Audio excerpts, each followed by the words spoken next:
Good, happy Monday morning, October 26th, 2020. I'm Riley King, and welcome to the Riley King Newscast, right here on the Riley King Network. We have a lot of news to get to this Monday morning, so let's begin. But first, we begin with your COVID-19 updates. Coronavirus in New Hampshire, important information, latest drafts. Let's take a look at that right now.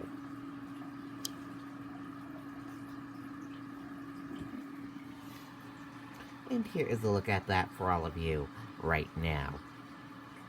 There are 10,328 number of people in New Hampshire have tested positive for COVID-19.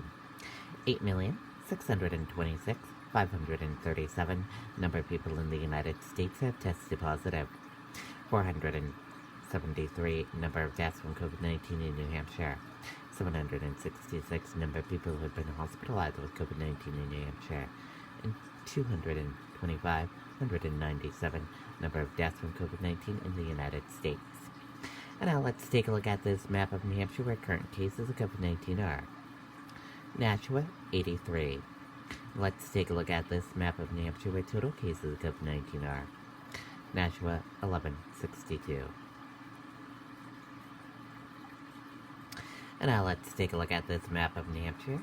Let's take a look at this chart, sorry about that one, of new cases each day in New Hampshire. In the purple, daily new positive COVID-19 cases. In orange, new hospitalization. In red, deaths.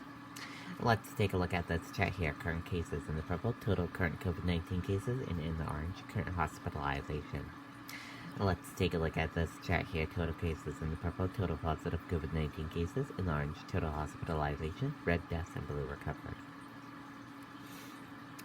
Let's take a look at this chart here. Positive PCR test rate and daily PCR tests. And let's take a look at this chart here. Age group of cases, female and male of cases, and risk information.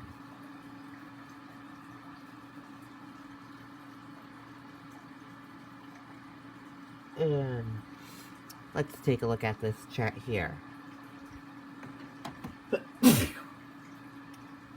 Infections,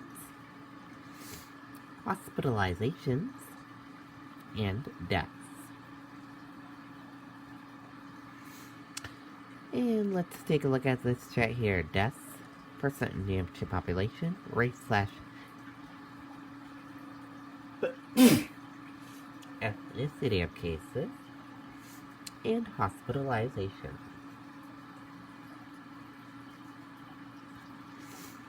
And a reminder, your common symptoms: fever, lack of smell, cough, chills, difficult breathing, nausea, vomiting, and diarrhea.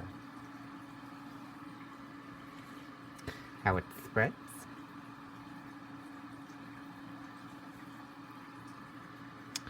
And prevention tips.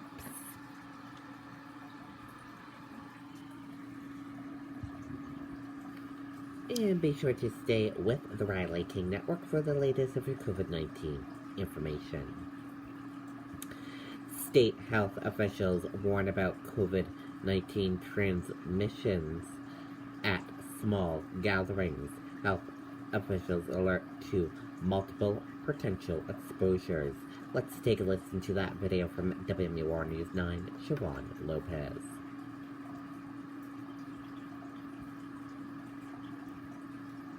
Easy and the complex, the small stuff and the big.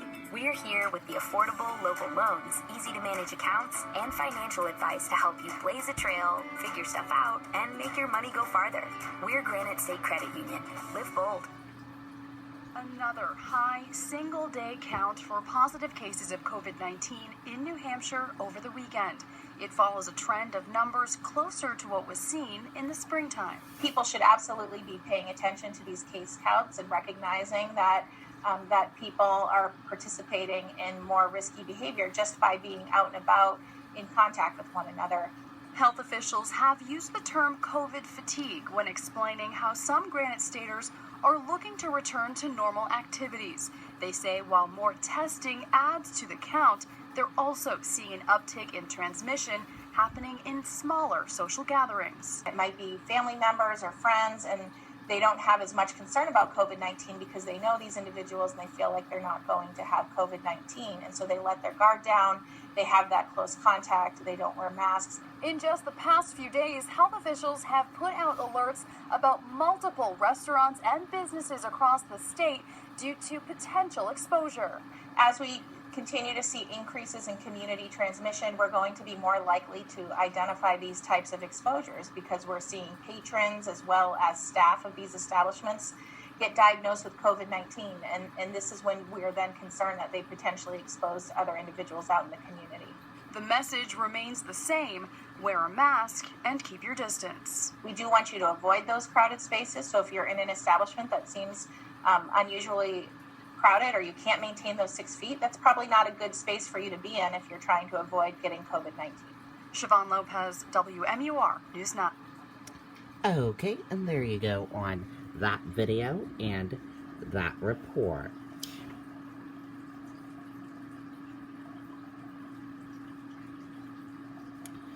Fire set inside ballot box outside Boston Public Library, Secretary of State says. Let's take a listen to that video from WCVB, Boston. Hey, Dave. Oh, just making sure. I just wanted to leave you my thoughts on the loan and business plan. Nice. Thanks, Kate. Of course. She a new hire? No, she's from our bank. A bank does that? Can I just take a look at that real quick? Are you jealous? No. Is that what it is? I'm not jealous. This fire was first discovered by Boston Fire Department around 4 o'clock this morning. Secretary Galvin telling me this afternoon this was a criminal act. It was deliberate, and as you mentioned, the FBI is now involved. Firefighters were at first unable to determine if the fire itself was burning inside the ballot box, but they did eventually extinguish it. The box had been The box had last been emptied at 2:30 in the afternoon on Saturday. According to an inventory by the Elections Department, there were 122 ballots inside the drop box, 87 of which were able to be salvaged and processed. Others were damaged but were able to be read. They do believe, however, 5 to 10 were destroyed completely. Anyone who used the drop box after 2:30 yesterday, Saturday, is urged to track their ballot at TrackMyBallotMA to confirm receipt. If you are unable to do that, if you cannot find your confirmation, contact the election department immediately. My immediate concern is to notify every city and town clerk in Massachusetts. I sent out an urgent directive this afternoon to secure ballot drop boxes, if at all possible, have them inside of municipal facilities. If necessary, as we go down the stretch in this election and they need to have police officers there, that's what they need to do. We'll deal with the compensation issues later. Secretary Galvin went on to say he does appear this is a sophisticated incendiary device. He says the damage to the interior plastic lining was severe. That's why they believe that this wasn't just a cigarette of any kind. Galvin tells me he had expressed concern earlier about these ballot boxes being outside Boston libraries in particular because they remain closed. He was assured everything would be okay. We're live in Boston, Julie Lonchek, WCVB News Center 5. Okay, and there you go on that video and that report.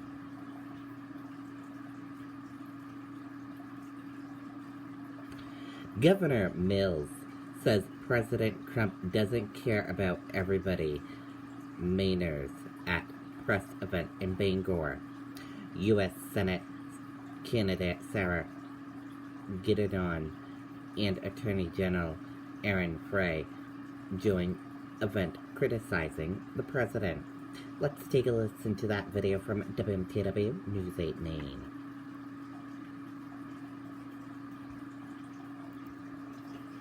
Welcome to the back end of Patriot Subaru, the service department. When you visit Patriot Subaru, you don't see us very often. When your car needs service or repair, we become the heroes. Patriot Subaru, Route 1 Saco. Once the President Trump's visit, U.S. Senate candidate Sarah Gideon, Governor Janet Mills, and Attorney General Aaron Frey made remarks at a news conference in Bangor, imploring people to get out and vote. The three of them pleading with members of the Bangor community to help make sure not even one electoral vote goes to Donald Trump. The governor spoke directly about the president, while Sarah Gideon took direct aim at Senator Susan Collins. Mr. Trump doesn't care about you. If you're an everyday Maine person, Donald Trump does not care about you. She said she thinks he has learned a lesson. Well, Senator Collins, the only lesson that Donald Trump learned is that you won't do anything to hold him accountable. The Collins campaign responding to that event today by criticizing Gideon's leadership. Press Secretary Annie Clark writing, quote, Sarah's top priority has long been getting a promotion for herself, but Senator Collins' focus remains solely on doing what's right for the people of Maine, no matter which party controls the Senate or the White House. Okay, and there you go on that video and that report.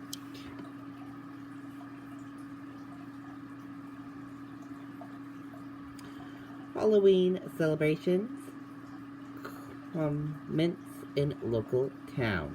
Community members working to keep it safe. Let's take a listen to that video from my NBC 5.